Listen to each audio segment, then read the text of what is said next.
Bismillah. Assalamualaikum warahmatullahi wabarakatuh.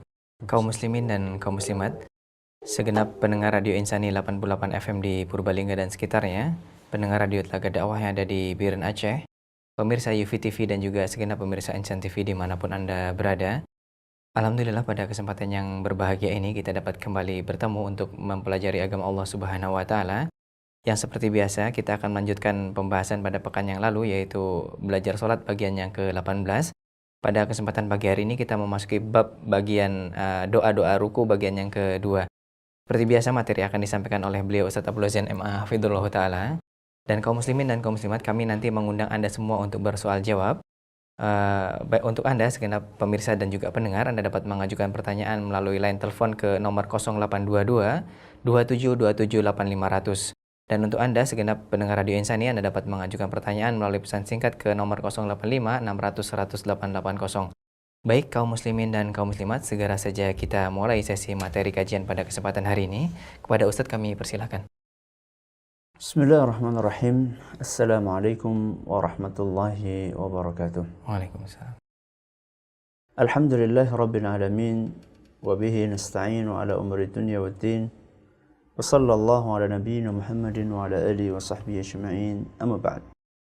Kita panjatkan puja dan puji syukur kehadirat Allah tabaraka wa taala. Pada kesempatan pagi yang berbahagia kali ini, kita kembali diberi kekuatan, kesehatan, hidayah serta taufik dari Allah Jalla wa Ala, sehingga kita bisa kembali mengkaji ajaran agama kita yang mulia ini. Kita berharap semoga Allah tabaraka wa taala berkenan untuk melimpahkan kepada kita semuanya ilmu yang bermanfaat, sehingga bisa kita amalkan sebagai bekal untuk menghadap kepada Allah Jalla wa Ala. Amin ya rabbal alamin.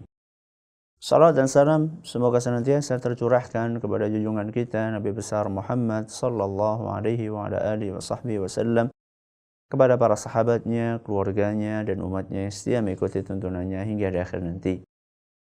Para pendengar Radio Insani 88 FM di Purbalingga dan sekitarnya, para pemirsa Insan TV yang semoga senantiasa dirahmati oleh Allah, para pendengar radio Telaga Dakwah di Biren Aceh, serta para pemirsa UFI TV yang semoga senantiasa juga dirahmati oleh Allah Azza wa Jalla. Pada kesempatan kali ini kita akan melanjutkan pembahasan yang sudah kita awali pada pertemuan sebelumnya, yaitu seputar bacaan-bacaan di dalam ruku', di mana pada pertemuan yang lalu kita sudah mengkaji bahwa bacaan yang dilantunkan oleh Nabi sallallahu alaihi wasallam di dalam salat beliau saat beliau ruku' bukanlah satu macam atau satu jenis, akan tetapi ada beberapa bacaan yang disampaikan oleh Nabi kita Muhammad sallallahu alaihi wasallam. Pada pertemuan yang lalu kita sudah membahas dua jenis bacaan yang dibaca oleh Nabi sallallahu alaihi wasallam saat beliau salat, ketika beliau ruku'. Yang pertama adalah subhana rabbiyal a'la, subhana rabbiyal azim. Kemudian yang kedua adalah subhana rabbiyal azimi wa bihamdihi. Jadi kita sudah belajar dua. Yang pertama subhana rabbiyal azim, yang kedua subhana rabbiyal azimi wa bihamdi, dan dua-duanya sama-sama dicontohkan oleh Nabi kita Muhammad sallallahu alaihi wa ala alihi wa sahbihi wasallam.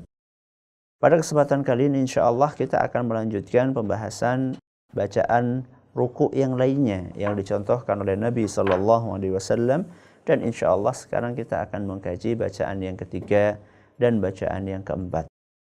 Bacaan yang ketiga yang dipakai oleh Nabi sallallahu alaihi wasallam saat beliau ruku' adalah membaca subuhun quddusun rabbul malaikati warruh. Saya ulangi. Subuhun quddusun rabbul malaikati warruh. Yang artinya maha suci Allah dari segala kejelekan. Qudusun juga maha suci Allah pula, atau yang maha memberi berkah. Rabbul malaikati warruh, Allah subhanahu wa ta'ala adalah Rabbnya para malaikat dan ruh.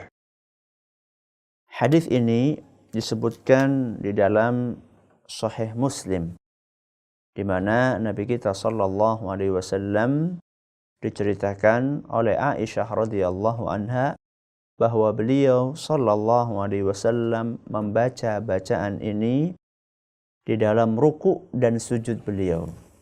Jadi ini bisa dipakai di dalam sujud dan ruku.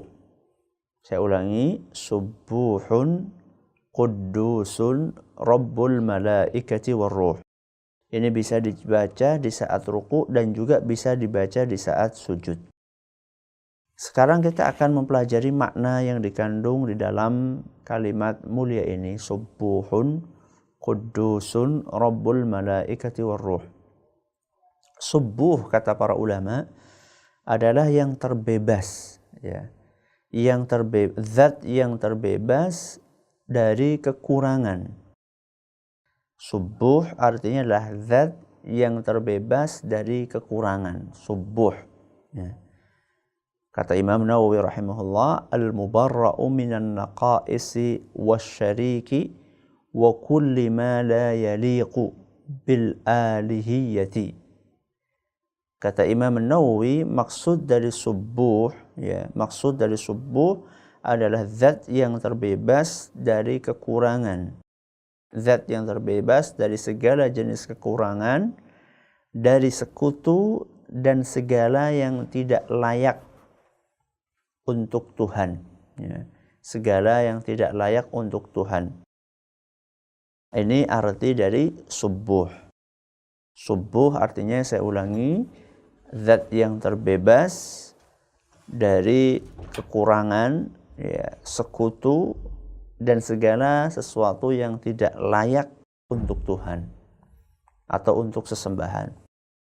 Ini adalah subuh. Adapun quddus, ya, artinya adalah, kata para ulama, at-tahiru min kulli aib.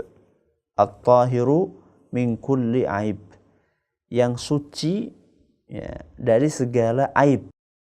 Yang suci dari segala aib, ya, sifat-sifat yang tercela. Ini arti dari subuh. Jadi Allah Subhanahu wa taala tersucikan dari segala sesuatu yang tercela.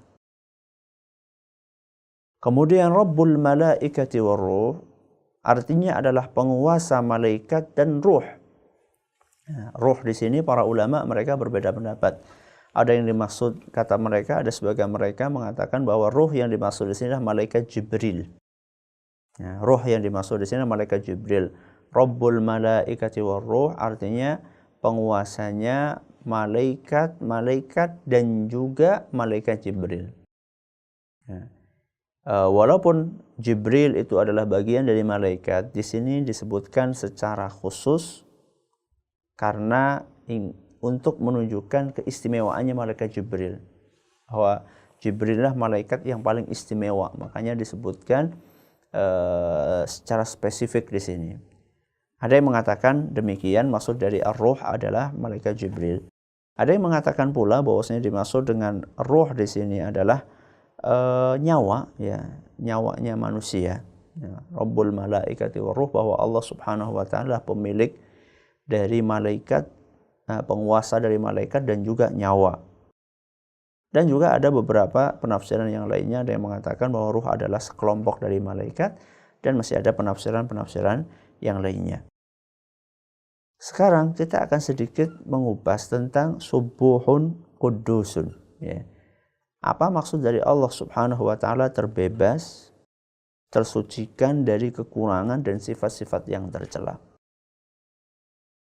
Saya akan bawakan beberapa contoh dari kekurangan, ya. Dari kekurangan yang Allah tidak layak untuk memilikinya. Yaitu contohnya ngantuk, ya. Kemudian contoh yang lainnya tidur, mati, atau kebutuhan kepada yang lain.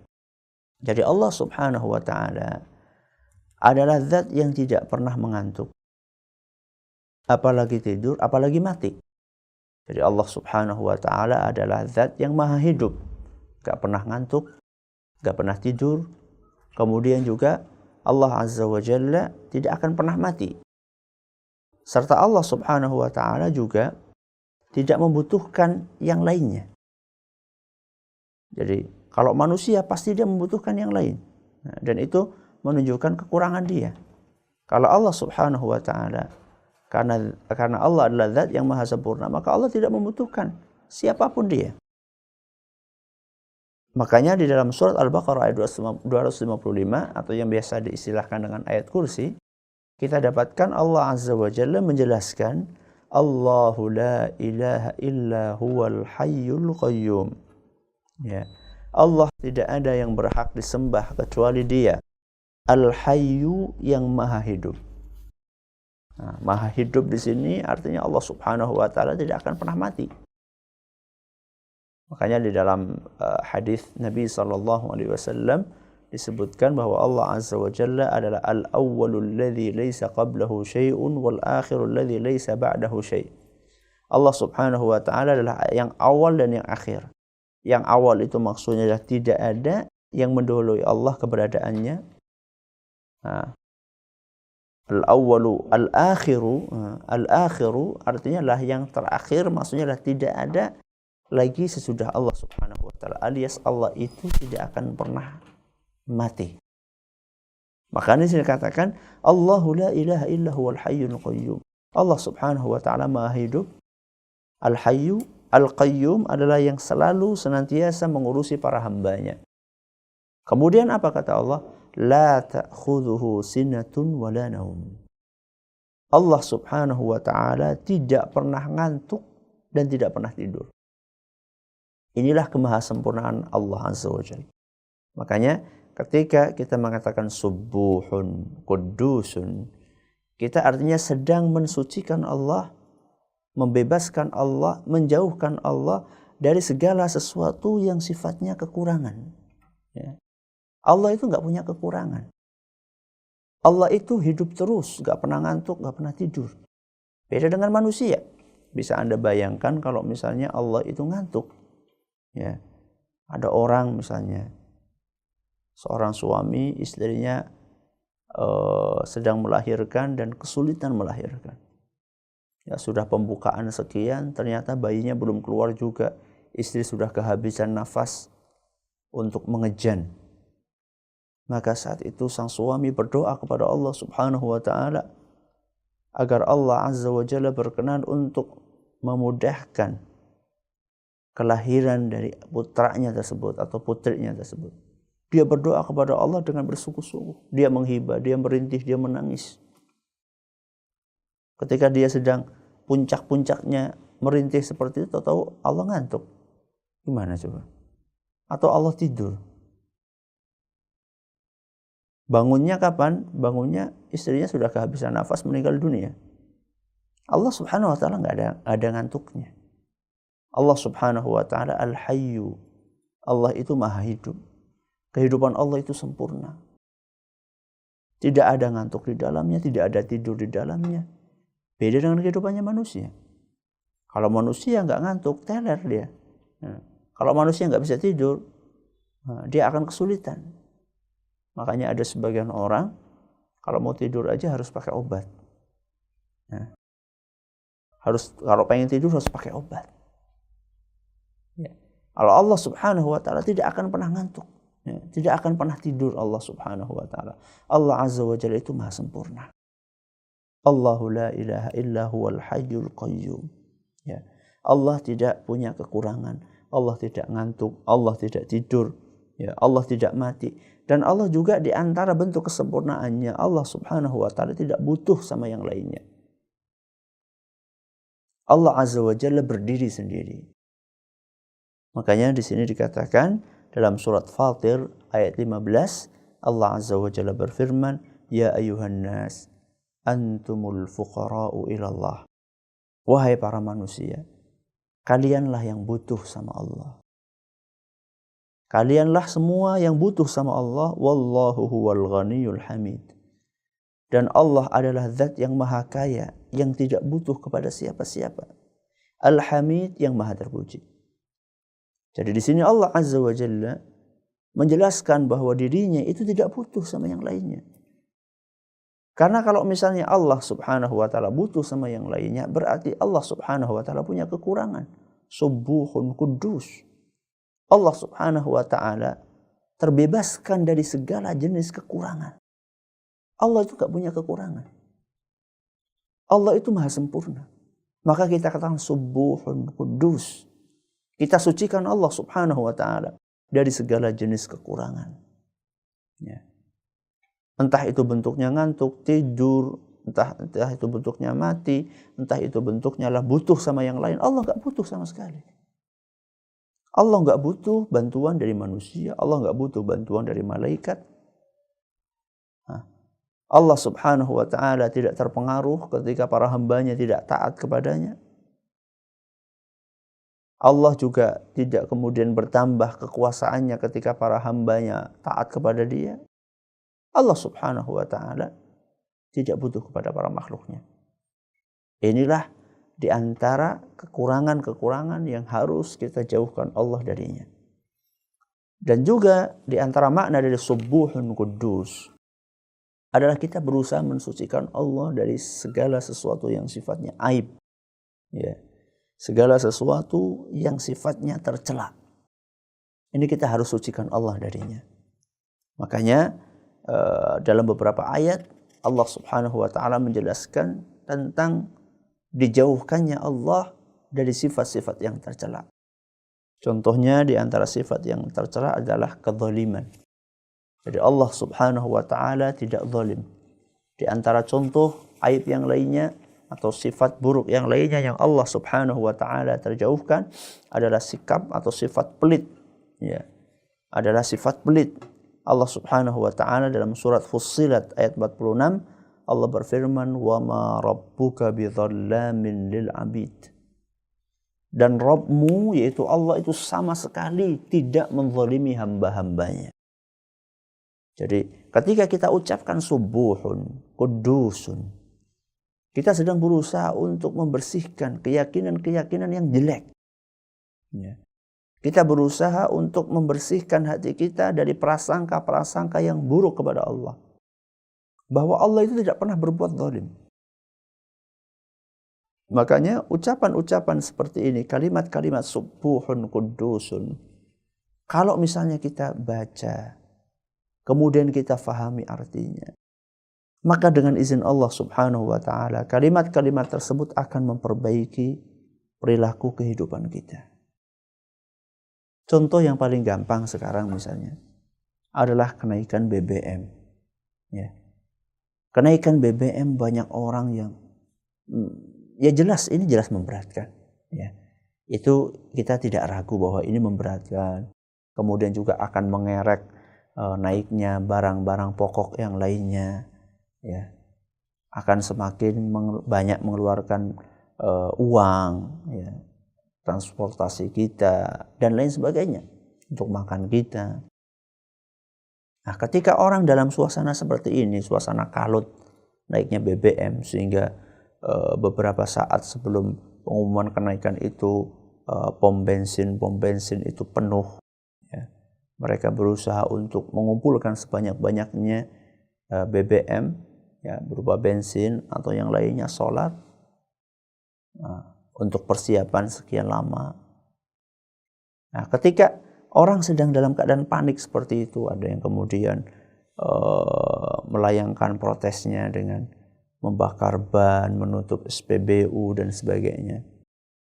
Ketika dalam kondisi seperti ini, kadang-kadang terlontar kata-kata, Allah ini gimana sih? Allah ini gimana? Indonesia kan kaya. Indonesia kan produsen minyak besar di dunia. Indonesia kan anggota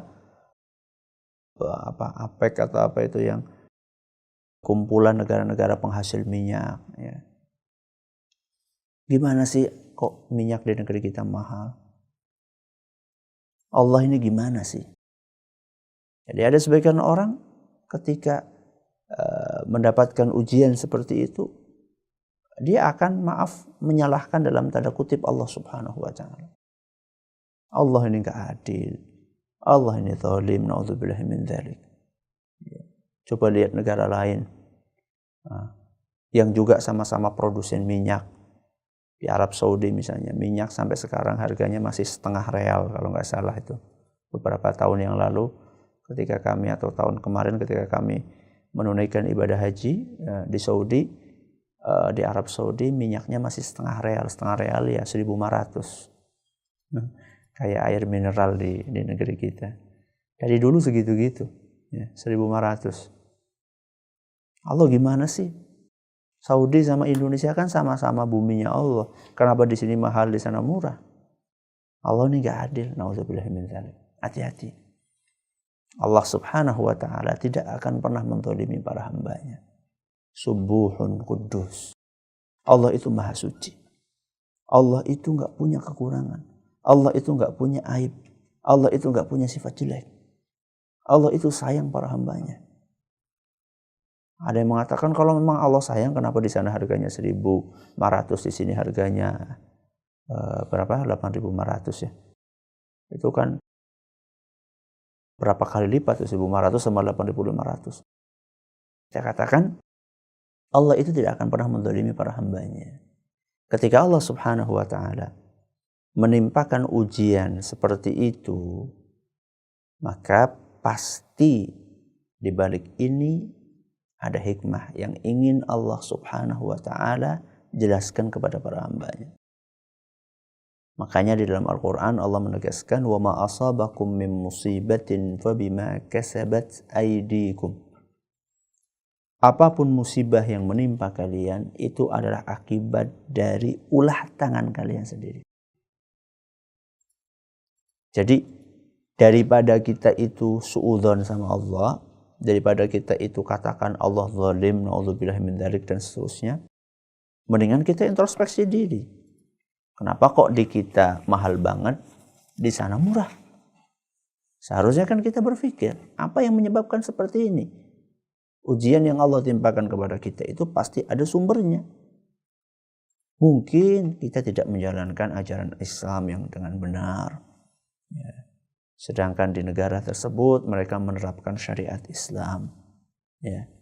Mungkin banyak perintah-perintah agama yang kita lalaikan. Sehingga Allah subhanahu wa ta'ala ingin mengingatkan orang-orang tersebut. Supaya mereka kembali kepada jalan yang benar. Ya. Seharusnya yang seperti ini senantiasa kita hidupkan di dalam hati kita. Bukan kita berusaha untuk mencari kambing hitam dari luar.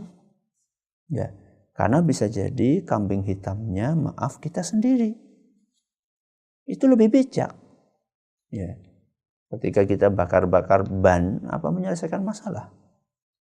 Nah, ketika kita maaf mengumpat-umpat, ya, pihak yang berwenang, apakah menyelesaikan masalah?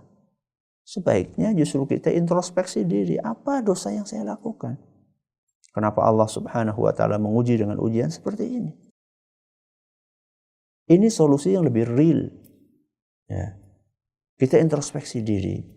Kemudian kalau misalnya memang ada beberapa kesalahan-kesalahan yang dilakukan oleh mereka yang berwenang, kita nasihati mereka dengan cara-cara yang baik tentunya. Jadi siapa bilang kita diam saja tidak menasihati, kita nasihati tapi dengan cara-cara yang elegan, dengan cara-cara yang bijak. Ya, bukan dengan anarkis.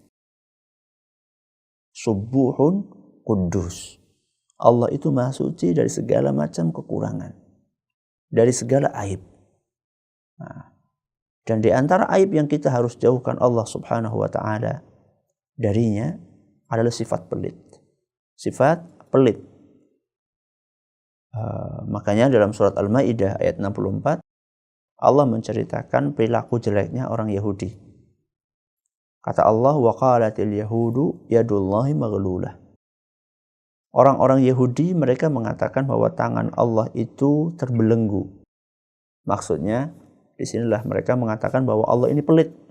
Ya, yadullahi maghlulah. Allah ini pelit. Maka langsung dibantah oleh Allah subhanahu wa ta'ala ucapan orang Yahudi tersebut, ghullat aydihim. Ghullat aydihim. Kata Allah yang terbelenggu itu tangan mereka. Jadi mereka katakan Allah itu tangannya terbelenggu. Maka Allah subhanahu wa ta'ala langsung membantah. Ya. Yang terbelenggu itu tangan mereka, yang pelit itu mereka. Bal yadahu mabsutatan. Kedua tangan Allah Subhanahu wa taala itu senantiasa terbuka. Yunfiqu kaifa yasha. Allah memberi rezeki sebagaimana yang dikehendakinya. Jadi di sini Allah Subhanahu wa taala ketika ada oknum-oknum yang berusaha untuk menyematkan sifat-sifat tercela kepada Allah, di antaranya adalah sifat pelit, langsung oleh Allah Subhanahu wa taala bantah. Ya.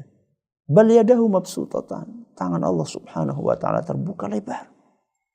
Memberikan rezeki kepada para hambanya siang malam sesuai dengan kehendaknya. Jadi ketika kita mengucapkan subuhun, kudusun, kita berusaha untuk membersihkan prasangka-prasangka jelek terhadap Allah Subhanahu wa taala. Bahwa Allah itu maha suci. Allah Subhanahu wa taala enggak punya kekurangan. Allah itu enggak punya aib. Allah itu tidak memiliki sifat-sifat yang tercela. Subuhun, kudusun, Rabbul malaikati warruh. Ini bacaan yang ketiga. Bacaan yang keempat di dalam ruku yang juga dicontohkan oleh Nabi SAW adalah ungkapan beliau, Subhanakallahumma Rabbana wa bihamdika Allahumma ghfirli. Saya ulangi, ya. Yang dibaca oleh Nabi SAW di dalam rukuknya antara lain adalah Subhanakallahumma wa bihamdika Allahumma ghfirli. Subhanakallahumma, maha suci engkau ya Allah. Ini artinya subhanakallahumma, maha suci engkau ya Allah. Wa bihamdika, dan segala puji bagimu ya Rabb. Segala puji bagimu. Allahumma ghfirli, ya Allah ampunilah aku. Ya Allah, ampunilah aku. Saya ulangi. Subhanakallahumma wa bihamdika Allahumma ghfirli. Subhanakallahumma, maha suci engkau ya Allah. Wa bihamdika, dan segala pujian untukmu. Allahumma ghfirli, ya Allah ampunilah aku. Ini dipraktikkan oleh Nabi kita Muhammad sallallahu alaihi wa ala alihi wa sahbihi wasallam dalam rangka antara lain menjalankan perintah Allah Subhanahu wa taala, yaitu firman-Nya dalam surat An-Nasr ayat yang ketiga. Dalam surat An-Nasr ayat yang ketiga, yaitu ketika Allah berfirman, idza ja'aka nasrullahi wal fath. Ini ayat yang pertama dari surat An-Nasr. Wa ra'aitan nasa yadkhuluna fi dinillahi afwaja. Ini ayat yang kedua. Ayat yang ketiga apa? Fasabbih bihamdi rabbika wastaghfirhu innahu kana tawwaba. Lihat di sini Allah Subhanahu wa taala memerintahkan Nabi kita Muhammad sallallahu alaihi wasallam. Fasabbih. Ya, artinya bertasbihlah. Ini yang pertama. Bihamdi rabbika, bertahmidlah. Wastaghfirhu, dan beristighfarlah. Ini perintah dari Allah Azza wa Jalla dalam surat An-Nasr ayat 3. Ketika mendapatkan perintah seperti itu, maka Nabi SAW pun mempraktekannya. Sebagaimana yang dituturkan oleh Aisyah radhiyallahu anha, kata beliau, kana an-nabiy sallallahu alaihi wasallam yukthiru an yaqula fi ruku'ihi wa sujudihi. Kata Aisyah radhiyallahu anha, Nabi sallallahu alaihi wasallam sering untuk membaca ketika ruku dan sujudnya. Nabi sallallahu alaihi wasallam ketika ruku dan sujudnya beliau sering membaca Subhanakallahumma Rabbana wa bihamdika Allahumma ghfirli. Saya ulangi, kata Aisyah radhiyallahu anha, bahwa Rasul sallallahu alaihi wasallam di dalam ruku dan sujudnya, berarti ini bacaan ini bisa dibaca di dalam ruku dan sujud. Jadi kayak tadi ya, kayak tadi subuhun qudusun rabbul malaikati warruh, ini juga bisa dibaca ketika ruku dan sujud. Beda dengan bacaan yang pertama dan yang kedua yang sudah kita bahas pada pekan yang lalu. Yang pertama dan yang kedua, subhana rabbiyal azim sama subhana rabbiyal azim wa bihamdi itu cuma dibaca di dalam ruku saja. Kalau ini yang ketiga dan yang keempat, subuhun qudusun rabbul malaikati warruh, sama yang keempat ini yang akan kita bahas sekarang, subhanakallahumma wa bihamdika allahumma ighfirli. Ini insyaallah ini adalah dibaca ketika ruku dan sujud.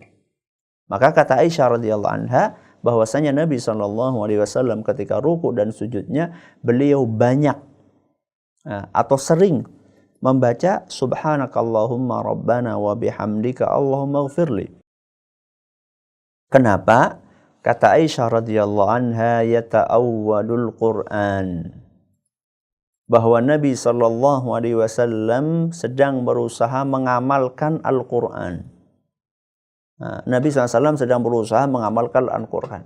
Jadi karena Al-Quran menyuruh Nabi SAW, fasabbih bihamdi rabbika wastaghfir. Perhatikan baik-baik. Fasabbih, tasbih. Bihamdi rabbika, tahmid. Wastaghfirhu, istighfar. Nah, tiga hal yang diperintahkan oleh Nabi SAW. Yang diperintahkan oleh Allah kepada Nabi-Nya SAW dan juga tentunya kepada umatnya. Langsung dipraktikkan oleh Nabi SAW dan beliau mengucapkan subhanakallahumma. Subhanakallahumma. Ini adalah tasbih. Rabbana wa bihamdika tahmid.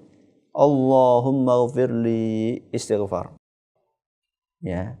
Jadi di sini Nabi kita SAW langsung mempraktikkan apa yang diperintahkan oleh Allah. Inilah yang seharusnya dilakukan oleh para hamba, oleh para manusia. Dapat perintah dari Allah Subhanahu wa taala, cepat-cepat dipraktikkan. Kata orang enggak usah terlalu banyak alasan. Ya. Begitu baca dalam Al-Qur'an, ada perintah untuk menutup aurat. Para wanita untuk memakai jilbab, ya. Wa qul lil mu'minati yaghdudna min absarihinna wa yahfazna furujahunna. Ya, katakanlah kepada kaum mukminat agar mereka itu menundukkan pandangan matanya dan menjaga kehormatannya. Kemudian juga ada firman Allah Azza wa Jalla, wal yadribna bi khumurihinna ala juyubihinna. Hendaklah mereka memakai jilbab, ya, yang menutupi dadanya, ya, dan tentunya tutupi dada ya dari atas sampai ke bawah. Nah, gak usah banyak alasan, ya, gak usah banyak alasan. Tahu perintah kayak gitu, lakukan. Ya. Jadi gak usah banyak alasan. Wah, di Indonesia ini kan panas. Di Indonesia ini kan negaranya gak kayak Arab kan panas. Nah, kalau di Indonesia ini kan negaranya tropis, jadi nggak perlu pakai jilbab. Ini alasan sebagai orang. Ada yang mengatakan, wah, pakai jilbab ini panas, sumuk, gerah. Ya. Wah, nanti kalau pakai jilbab nanti dikatain gimana-gimana, dikatain kampungan. Ya. Nggak usah banyak alasan. Ada perintah dari Allah, kerjakan. Nabi SAW mencontohkan itu. Begitu Nabi SAW mendapatkan perintah dari Allah Subhanahu wa taala, fasabbih bihamdi rabbika wastaghfirhu. Nabi SAW langsung menerapkan itu dalam salatnya. Ya. Fasabbih, tasbih. Ini sudah kita bahas ini, tasbih. Barusan kita bahas. Subuhun itu tasbih. Fasabbih bihamdi rabbika. Hamdi rabbika. Pujian kepada Allah sudah kita bahas bolak-balik. Ketika kita membahas tentang surat Al-Fatihah, kita membahas Alhamdulillahirabbil alamin sudah kita bahas. Ya. Kemarin ketika pertemuan terakhir sebelum sekarang juga sudah kita bahas. Ketika kita membahas Subhana rabbiyal azimi wa bihamdihi. Nah, wa bihamdihi, bihamdihi ini tahmid juga. Sudah kita bahas. Nah, berarti yang belum kita bahas sekarang adalah Allahumma ighfirli. Ya. Subhanakallahumma wa bihamdika Allahumma firli. Allahumma ighfirli artinya lah, ya Allah ampunilah aku. Ini yang biasa diistilahkan dengan istighfar. Ini yang biasa diistilahkan dengan istighfar. Apa sih istighfar itu? Istighfar artinya lah memohon dengan lisan dan perbuatan. Jadi arti dari istighfar itulah memohon dengan lisan dan perbuatan agar Allah berkenan untuk memberikan ampunan atas dosa yang kita perbuat. Perhatikan baik-baik, istighfar artinya adalah memohon dengan lisan dan perbuatan. Nah, ini penting untuk dikasih garis bawah. Memohon dengan lisan dan perbuatan agar Allah berkenan memberikan ampunan.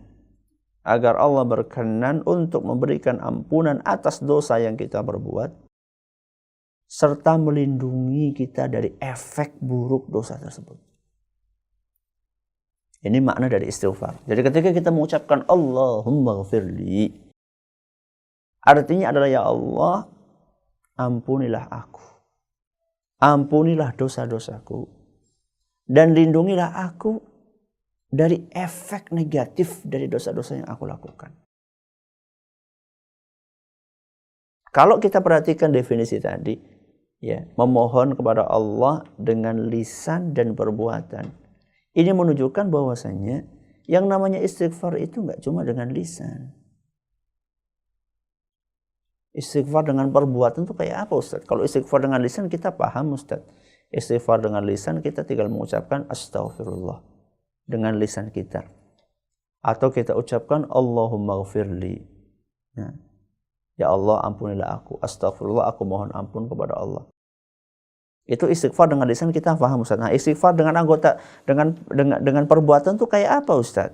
Istighfar dengan perbuatan itu adalah berupa tekad dan upaya untuk meninggalkan dosa. Jadi ada tekad dan upaya. Orang beristighfar itu dia harus punya upaya untuk meninggalkan perbuatan dosa.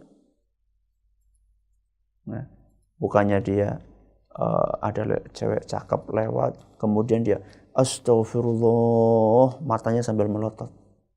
Itu namanya enggak istighfar beneran. Makanya kata para ulama, orang-orang yang hanya mengucapkan dengan lisannya astagfirullah, aku mohon ampunan kepada Allah, akan tetapi ucapan itu tidak diiringi dengan tindakan nyata. Ya. Cuma mengucapkan dengan lisan tapi tidak diiringi dengan tindakan nyata berupa tekad dan upaya untuk meninggalkan dosa, maka orang yang seperti ini istighfarnya itu dusta. Dan dianggap main-main di dalam beristighfar. Allahu Akbar. Allahumma ighfir lana. Ya Allah, semoga ampunilah kami ya Allah. Ternyata kita sering main-main dalam istighfar. Ternyata kita sering berdusta di dalam istighfar kita. Karena kita tidak serius dalam beristighfar. Banyak di antara kita beristighfar cuma sekedar hiasan di dalam bibir. Akan tetapi upaya untuk menahan diri dari perbuatan maksiat sangat minim. Semoga Allah Subhanahu wa taala mengampuni kita semua. Ya. Pengampunan dosa itulah yang kita harapkan. Pengampunan dosa itu apa sih, Ustaz? Apa maksudnya? Ya Allah ampuni dosaku.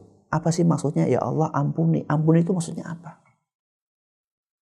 Ampuni dosa itu kata para ulama ada dua. Maksud dari mengampuni dosa itu adalah menghapuskan. Yang pertama menghapus. Yang pertama. Jadi dosanya itu dihapus. Yang kedua, ketika kita minta, ya Allah ampuni dosaku. Allahumma ghafirli. Ya Allah ampunilah dosaku. Yang pertama makna dari ampuni dosaku adalah ya Allah hapuskan dosaku. Yang pertama. Yang kedua maksudnya adalah ya Allah gantilah dosaku dengan pahala. Subhanallah. Itu makna dari Allahumma ghafirli. Ketika kita mengucapkan astaghfirullah atau ketika kita mengucapkan Allahumma ghafirli, artinya kita minta sama Allah, ya Allah, dosa yang sudah saya perbuat ini dihapus, dibersihkan. Nah, makna yang kedua adalah ya Allah, gantilah dosaku ini dengan pahala. Penghapusan dosa yang pertama ini Allah sebutkan, Nabi SAW sebutkan dalam sebuah hadis yang diriwayatkan oleh Imam At-Tirmidzi. Dan hadis ini dinilai hasan oleh beliau. Kata Nabi SAW, wa atbi'is sayyi'atal hasanata tamhuha. Wa atbi'is sayyi'atal hasanata tamhuha. Yang artinya, iringilah perbuatan buruk dengan amal saleh, niscaya akan menghapuskan amal buruk tersebut. Menghapus. Jadi kita minta sama Allah, astagfirullah, Allahumma ghfirli. Artinya, ya Allah, dosa-dosa yang sudah kadung, yang sudah terlanjur mengotori hatiku, maka ya Allah bantulah aku untuk membersihkannya. Dibersihkan sampai bersih. Sehingga barangkali hati kita yang sudah kotor, yang sudah hitam dengan tumpukan noda-noda dosa, kita minta kepada Allah supaya hati kita yang sudah hitam itu akan berubah kembali menjadi putih bersih. Ya. Akan putih kembali seputih kertas ini. Allahumma gfirli. Ya Allah ampunilah aku. Bersihkan dosaku. Kemudian di antara makna tadi pengampunan dosa adalah kita minta supaya dosa kita diganti sama pahala. Subhanallah. Dosa ini kita minta sama Allah. Kita mohon supaya dosa ini diganti dengan pahala. Ya. Dan itu Allah sebutkan dalam Al-Quran surat Al-Furqan ayat 70. Dalam surat Al-Furqan ayat 70 Allah subhanahu wa ta'ala berfirman, illa man taba wa amana wa amila amalan salihan. Kecuali orang-orang yang bertaubat, perhatikan, beramal saleh dan beriman, faulaika yubaddilullahu sayyiatihim hasanat. Mereka adalah orang-orang yang dosanya diganti oleh Allah dengan pahala. Subhanallah. Jadi tidak cukup hanya sekedar dosa kita dihapus. Ya. Jadi kalau misalnya kalau boleh kita katakan yang awalnya kertas ini penuh dengan coretan-coretan kotor, ya, dosa-dosa kita yang begitu banyak, kita minta kepada Allah supaya ini dibersihkan lagi, bersih sampai kembali putih. Terus kita minta kepada Allah supaya di kertas yang putih ini ditulis amal-amal soleh. Sebagai ganti dari coretan-coretan dosa. Allahu Akbar. Inilah makna dari Allahumma gfirli sebagaimana dijelaskan oleh para ulama. Antara lain di dalam kitab Bahjatun Nazirin. Nah, disebutkan di situ bahwa makna dari ampunan dosa adalah penghapusan dosa dan juga penggantian dosa dengan pahala. Terakhir, saya ingin mengajak para pendengar dan pemirsa sekalian untuk mencermati kembali bacaan ruku yang keempat ini. Subhanakallahumma wa bihamdika Allahumma ghfirli. Subhanakallahumma rabbana wa bihamdika Allahumma ghfirli. Tadi sudah saya sampaikan bahwa di dalam kalimat mulia ini, bacaan ruku ini yang oleh Nabi kadang juga dibaca dalam sujudnya atau sering, itu menggabungkan antara subhanakallahumma rabbana, ini tasbih, wa bihamdika, ini tahmid, Allahumma ghfirli, ini istighfar. Perhatikan baik-baik. Para ulama kita menjelaskan sebagaimana dalam tafsir surat An-Nasr. Di sini ada tasbih, ada tahmid, ada istighfar. Para ulama menjelaskan bahwa tasbih sama tahmid ini adalah haknya Allah Subhanahu wa taala. Istighfar adalah haknya manusia. Gimana Ustaz maksudnya? Maksudnya manusia ini diperintahkan untuk menunaikan haknya Allah, yaitu kita senantiasa memuji Allah dan mensucikan Allah dari segala kekurangan. Jadi kita menunaikan haknya Allah. Ya. Kita bertasbih, kita bertahmid, kita puji Allah Subhanahu wa taala, kita sucikan Allah dari segala jenis kekurangan. Kemudian setelah kita menunaikan hak Allah, kita memohon haknya kita kepada Allah. Jadi kita tunaikan hak Allah. Setelah kita tunaikan hak Allah, kita mohon hak kita dari Allah.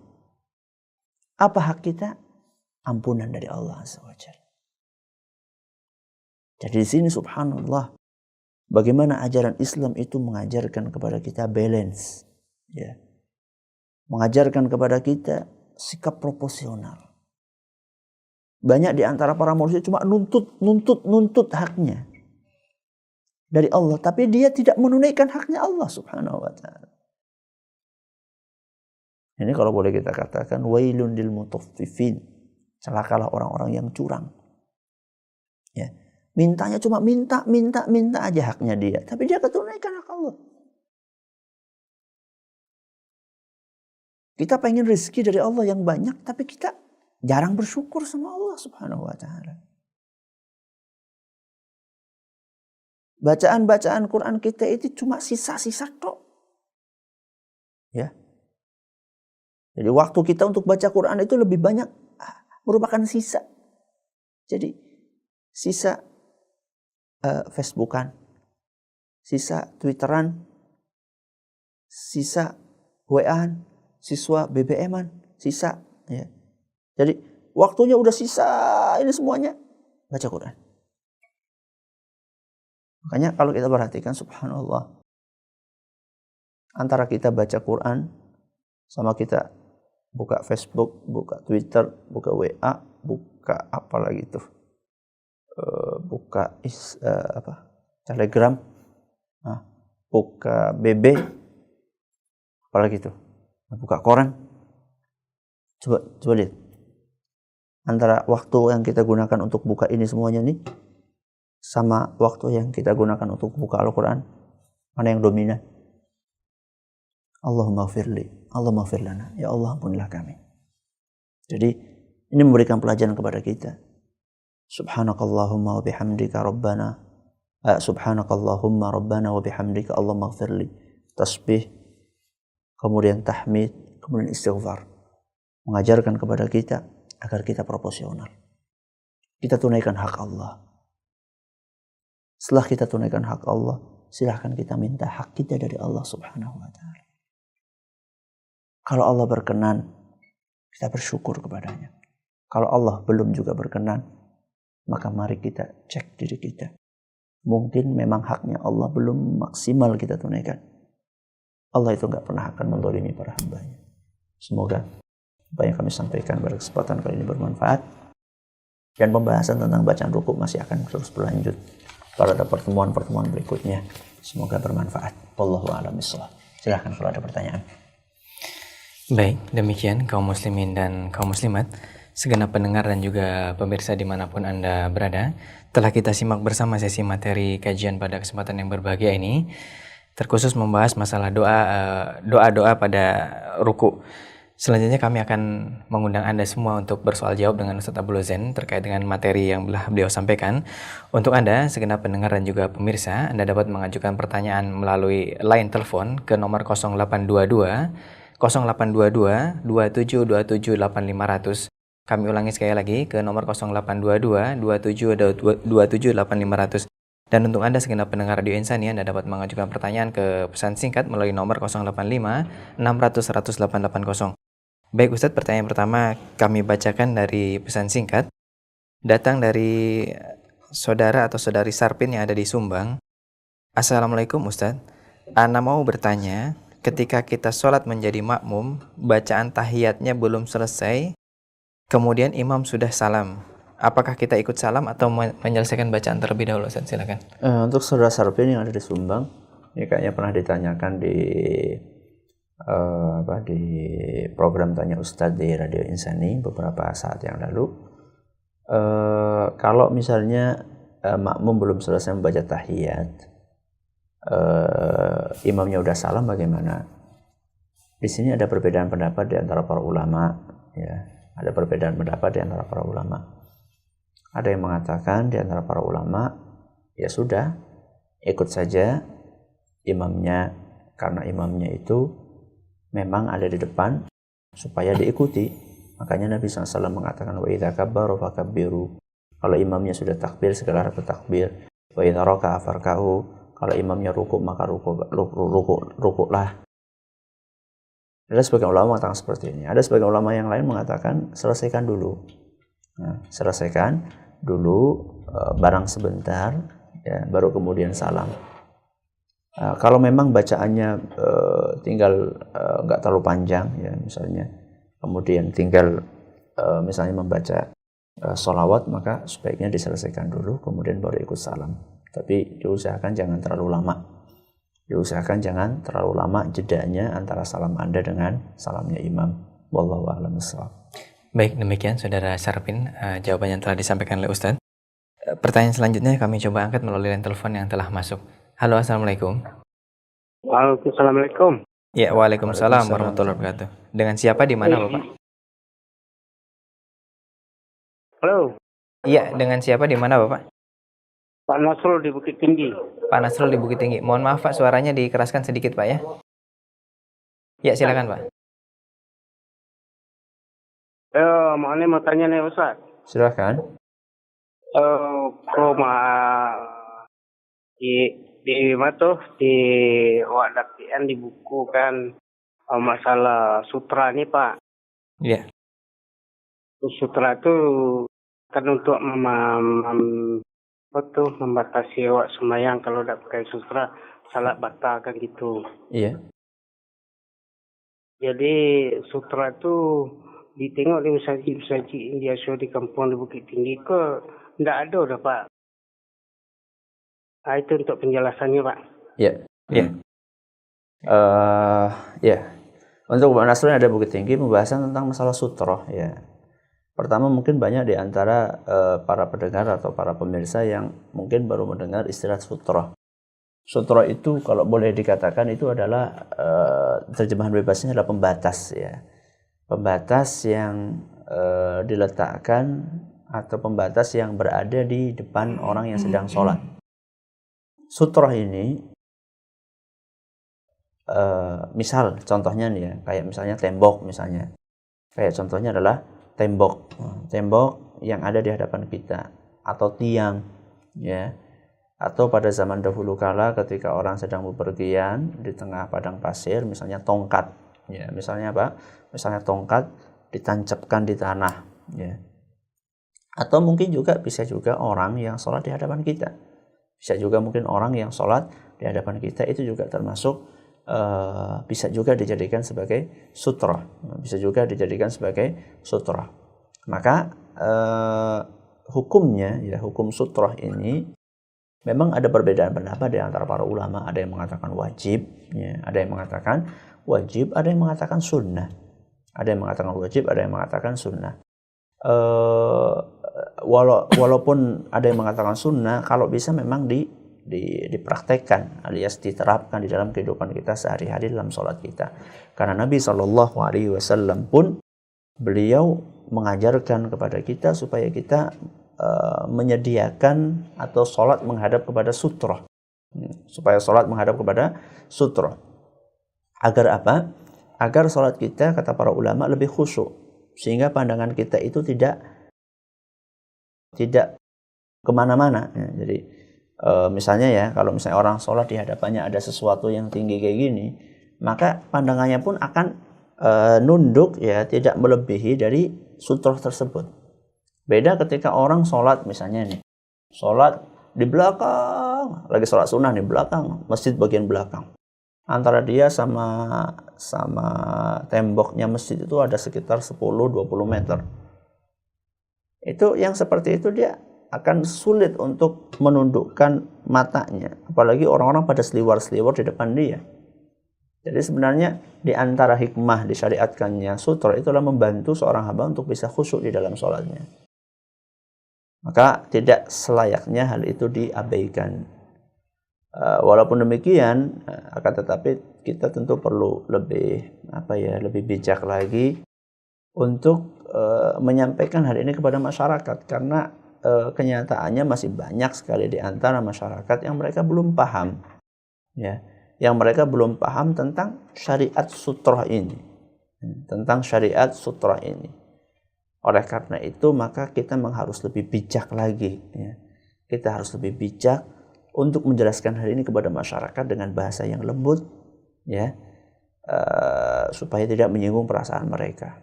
Jangan sampai ada orang lagi sholat kemudian dia nggak ada sutra, kita dorong supaya dia mendekat sutra. Jangan. Ya, perilaku-perilaku yang tidak baik, tidak bijak ini jangan dilakukan, karena dia mungkin nggak tahu, kemudian juga ya macam banyak hal yang mungkin terjadi. Wallahu a'lam bishawab. Baik, mohon maaf Ustaz, ini menanggapi permasalahan sutroh ini Ustaz. Sebagian di masjid-masjid itu ada yang menyediakan itu Ustaz ya, sutroh berupa kayu setinggi sekitar sekian, setinggi pinggang gitu. Itu secara afdalnya itu yang mana Ustaz? Maksudnya kita itu sholat di depan dengan sutroh tembok gitu ya, atau misalkan kita menyengaja sholat di belakang menggunakan sutroh Ustaz. Itu afdal yang mana Ustaz? Kalau masalah sutrohnya afdalnya pakai apa? Setahu kami nggak ada aturan khusus. Ya lebih afdal pakai tembok atau pakai kayu. Yang penting sesuatu yang tingginya sekitar minimal 1 jengkal. Ya, sutroh itu minimal 1 jengkal tingginya. Akan tapi kalau masalah orang sholat di belakang atau di depan, ya memang kalau afdalnya ya segera mengisi shaf yang pertama terlebih dahulu sebelum shaf yang berikutnya. Nah, baik, demikian jawaban yang telah disampaikan Ustadz. Pertanyaan selanjutnya kami coba angkat kembali melalui line telepon yang telah masuk. Halo, Assalamualaikum. Waalaikumsalam. Halo, Assalamualaikum. Insan TV ya? Iya, halo, Assalamualaikum. Silakan Bapak. Mau bertanya Pak? Dari mana Pak? Dengan siapa Pak? Dari Pak Hasmi di Kerinci. Iya, silakan Bapak. Assalamualaikum Ustaz. Waalaikumsalam warahmatullahi wabarakatuh. Silakan Pak Hasbi. Sesuai dengan kajian kita pagi ini Pak Ustaz. Iya, silakan Pak. Tadi kan bacaan ruku.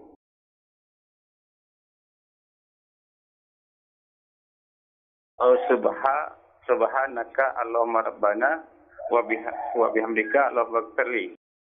Iya. Itu dibaca berapa kali Ustaz? Oh iya. Terus yang kedua Ustaz, waktu sujud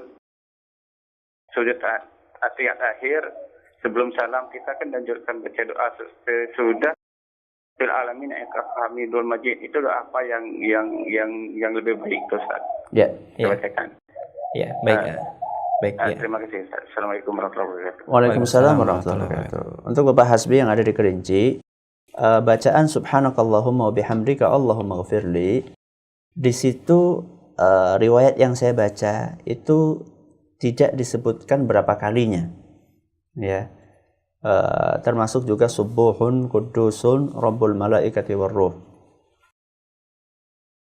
Maka dari itu batas minimalnya 1 kali. Ya, batas minimalnya 1 kali. Kalau seandainya Anda ingin menambahkannya karena rukuk yang panjang, ya semoga tidak mengapa. Ya, itu mungkin bisa dipahami dari hadis yang dulu pernah kita baca pada pertemuan yang lalu, bahwa Nabi SAW ketika sholat malam, panjangnya rukuk beliau itu seperti lamanya beliau berdiri. Ya, lamanya beliau rukuk, durasi rukuknya itu sama kayak durasi beliau berdiri, berarti kan panjang banget. Dan beliau berdirinya saya itu membaca surat Al-Baqarah, Ali Imran, sama An-Nisa, 3 surat panjang-panjang ini, berarti kan panjang banget. Berarti kan durasinya panjang. Durasi panjang itu kalau membaca sekali kan habis waktunya, artinya kosong, nanti kita nggak baca apa-apa. Akan tetapi batas minimalnya memang sekali. Ya, batas minimalnya sekali kita ucapkan subuhun qudusun rabbul malaikati warruh. Atau kita baca subhanakallahumma rabbana wa bihamdika Allahumma ighfirli, minimal sekali. Kalau mau ditambah insya Allah tidak apa-apa. Kalau ditambah insya Allah tidak apa-apa. Kemudian doa setelah tasyahud sebelum salam, itu apa doanya? Pertama membaca doa yang diajarkan oleh Nabi SAW, yaitu permohonan perlindungan dari 3 fitnah. Allahumma inni a'udzubika min adzabil qabri wa min adzabi jahannama wa min fitnatil mahya wal mamat wa min syarri fitnatil masihid dajjal. Ini yang jelas dicontohkan oleh Nabi SAW. Ya, Allahumma inni a'udzubika min adzabil qabri wa adzabi jahannam wa min fitnatil mahya wal mamat min syarri fitnatil masihid dajjal. 3 hal yang kita mohon perlindungan kepada Allah.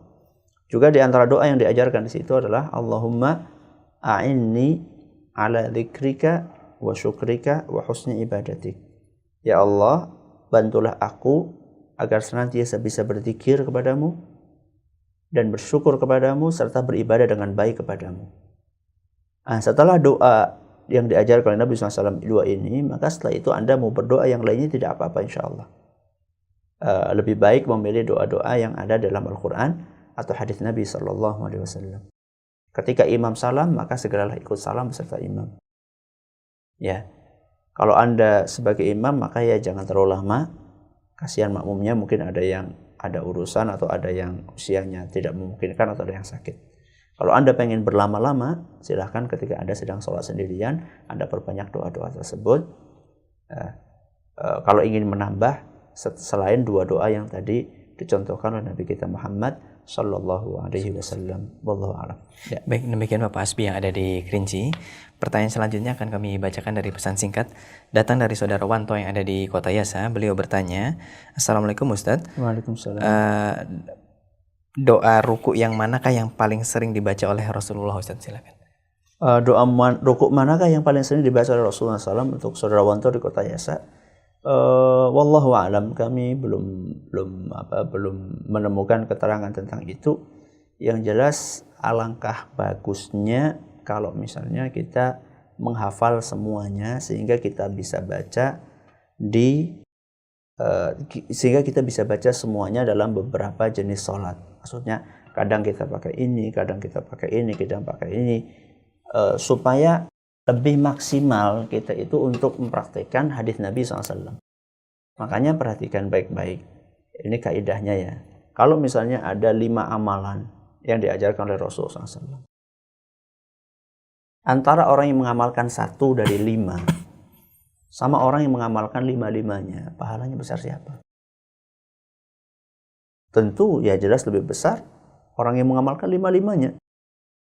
Yang ada contohnya dari Nabi kita Muhammad SAW. Ketika kita cuma mengamalkan 1 saja, berarti pahala kita 1. Kalau 5 berarti pahala kita 5. Jadi, wallahu alam, di situ kami belum menemukan keterangan mana yang paling sering dibaca oleh Nabi SAW. Akan tetapi, semuanya pernah dibaca oleh Nabi SAW. Kalau semuanya pernah dibaca oleh Nabi SAW, maka afdolnya kita pun berusaha untuk mempraktekkan semuanya. Ya. Walaupun kemudian ada perbedaan pendapat, sebagaimana yang sudah kita sampaikan kemarin di awal pengajian tentang masalah ruku ini, bahwa apakah boleh menggabungkan semua bacaan itu dalam satu ruku atau harus dipisah-pisah, itu ada perbedaan pendapat di antara ulama. Nah, baik, pertanyaan selanjutnya kami angkat lagi dari pesan singkat. Datang dari Saudari Rosita yang ada di Kampung Melayu di Singkawang. Beliau bertanya, Assalamualaikum Ustaz. Waalaikumsalam. Ketika saya ikut sholat berjamaah di masjid, apakah ketika imam mengucapkan lafaz Sami'allahu liman hamidah, bangkit dari ruku, kita sebagai makmum harus ikut melafadzkannya juga atau tidak? Mohon pencerahannya Ustaz, syukran atas ilmu yang bermanfaat. Silakan. Untuk Saudari Rosita di Singkawang, ya, ini jawaban ringkasnya. Nanti ada saatnya kita bahas masalah ini. Jawaban singkatnya, ya, disunahkan seperti itu. Makmum ikut mengucapkan Sami'allahu liman hamidah. Kemudian dia juga mengucapkan Rabbana walakal hamdu. Ini keterangan singkatnya. Dalilnya berikut juga khilaf para ulama dalam masalah ini. Kita akan bahas saat kita membahas tentang i'tidal atau bangkit dari ruku. Ya. Demikian dari Saudari atau Ibu Rosita yang ada di Singkawang. Pertanyaan selanjutnya datang dari Saudari Rini yang ada di Purbalingga. Bismillah, Assalamualaikum Ustaz. Waalaikumsalam. Saya mau tanya tentang posisi kepala, punggung, dan memegang lutut pada saat ruku itu bagaimana Ustaz? Mohon penjelasannya. Sudah kita jelaskan Saudari Rini yang ada di Purbalingga bahwa memegang lutut, pertama ya, memegang lutut itu adalah jari-jari kita buka. Nah, jari-jarinya kita lebarkan seperti ini, kita buka. Kemudian setelah itu kita cengkeramkan jari kita itu di lutut kita. Jadi kita memegangnya itu secara maksimal, bukan sekedar formalitas ya, sekedar diletakkan, tapi kita genggam ya, kita genggam lutut kita. Ya. Ini masalah menggenggam lutut. Kemudian masalah punggung, kepala dan seterusnya itu dicontohkan oleh Nabi SAW supaya lurus, ya, lurus, ya. Jadi kalau boleh kita umpamakan seperti jari seperti telapak tangan saya ini, jadi antara ini punggungnya kemudian ujung kepalanya ini lurus, ya, dia lurus, ya. Kepalanya, kata Nabi SAW, kata para sahabat, tidak didongakkan kepalanya, ya, juga tidak ditundukkan ke bawah. Akan tetapi kepalanya juga ikut meluruskan, ya, dengan apa? Dengan punggungnya. Lurus kepala, jadi bukan peci. Kalau orang misalnya kayak peci kayak peci yang saya pakai, peci hitam seperti ini. Kalau kepalanya sudah lurus nanti kan akan nonjol pecinya, bukan pecinya yang jadi barometer. Yang jadi barometer itulah kepalanya. Jadi kalau misalnya kepalanya udah lurus, pecinya agak ke atas, namanya pecinya kayak gini, bentuknya ya tidak apa-apa, tidak ada masalah. Ya. Jadi yang penting itu kepalanya. Maksud kepala itu di sini maksudnya adalah bagian belakangnya sini, ya, bukan jidatnya. Kalau jidatnya lurus nanti dongak kayak gini. Ya, maksudnya bagian kepala yang belakang sini nih, ya, itu lurus dengan pundaknya. Makanya dicontohkan atau disebutkan di dalam riwayat tersebut, seandainya diletakkan segelas air maka air itu tidak akan tumpah karena saking lurusnya. Wallahu a'lam. Baik, demikian saudari Rini. Pertanyaan selanjutnya kami akan coba angkat yang datang dari line telepon. Halo, assalamualaikum. Halo, assalamualaikum. Waalaikumsalam. Iya, dengan siapa di mana Bapak? Santo di Cilacap. Mohon maaf Pak, suaranya dikeraskan lagi Pak. Santo di Cilacap. Oh iya, silakan Pak Santo. Iya, mau Assalamualaikum Ustaz. Waalaikumsalam, silakan Pak Santo. Saya pernah mendengar ada Ustaz mengatakan bahwa setelah sholat masjid. Halo Pak Santo. Mohon maaf Pak, suaranya terputus-putus Pak. Mohon diulangi Pak. Pernah mendengar Ustaz mengatakan. Ya, silakan Pak. Setelah sholat wajib itu tempatnya berzikir bukan berdoa. Iya. Pertanyaannya Pak? Ya, semenjak itu saya jadi hanya berzikir aja. Apakah pernyataannya ini benar? Ya. Mohon ditunggu jawabannya Pak Santo ya. Terima kasih Pak. Untuk Bapak Santo yang ada di Cilacap, insya Allah pembahasan ini secara luas akan kita bahas setelah selesai kita membahas tentang sifat sholat ini. Tapi secara ringkas begini Pak, ungkapan seperti itu bahwa setelah sholat itu tempatnya dzikir, itu benar. Afdolnya memang seperti itu. Ya. Afdolnya seorang sholat setelah sholat itu berzikir. Akan tetapi tidak berarti dilarang untuk berdoa setelah sholat. Ya. Memang afdolnya berzikir saat itu. Makanya dicontohkan oleh Nabi SAW setelah sholat berzikir. Tapi perhatikan dengan baik. Nah, ada beberapa hadis yang menunjukkan bahwasanya Nabi SAW setelah sholat itu beliau juga berdoa. Contoh yang paling gampang adalah ketika kita salam, kita mengucapkan astaghfirullah. Itu doa kan? Ya, sekaligus zikir juga. Ya. Astaghfirullah. Apa artinya astaghfirullah? Aku minta ampun sama Allah. Ini kan doa. Ya. Ini satu. Kemudian ada beberapa riwayat-riwayat yang lainnya yang insya Allah nanti kita akan bahas dengan izin Allah Subhanahu wa Ta'ala pada saatnya. Jadi begini, dari mana muncul ungkapan bahwa habis sholat itu tempatnya zikir, bukan doa? Ada sebuah paper, ya, semacam penelitian, ya, bahas, semacam karya ilmiah, makalah ilmiah yang membahas masalah ini yang sudah saya sampaikan tadi. Bahwa setelah sholat itu afdalnya zikir, tapi bukan berarti nggak boleh doa. Kenapa para ulama kemudian menyatakan hal ini bahwa habis sholat itu sunnahnya adalah zikir? Karena mereka ingin meluruskan kebiasaan sebagian kalangan yang kalau habis sholat tuh mereka lebih mengutamakan doa, itu pun juga dengan cara yang tidak dicontohkan oleh Nabi SAW, bareng-bareng diamini oleh makmumnya, imamnya yang berdoa, makmumnya cuma sekedar amin-amin saja. Ada fenomena seperti ini di masyarakat ya saat itu dan sampai sekarang. Kemudian para ulama ini ingin menjelaskan bahwa yang jadi prioritas setelah sholat itu zikir, ya, bukan doa. Prioritasnya itu. Makanya para ulama kemudian terus dengan gencar menjelaskan ini. Dan ketika mereka mengucapkan seperti itu, bukan berarti mereka itu sedang mengatakan bahwa doa setelah sholat itu haram, bukan. Kenapa kita katakan seperti itu? Karena banyak hadis ya, yang menunjukkan bahwasanya Nabi SAW setelah sholat juga doa. Akan tetapi doanya itu, kalau memang ingin doa panjang-panjang selain istighfar tadi itu, adalah setelah selesai zikir. Ya, setelah selesai zikir, setelah kita membaca tadi istighfar, kemudian dan seterusnya Allahumma antas salam, kemudian kita membaca subhan, tasbih, takbir, tahmid, tahlil, ya, kita membaca ayat kursi, al-ikhlas, al-falaq, an-nas, baru kalau kita mau doa silakan setelah itu.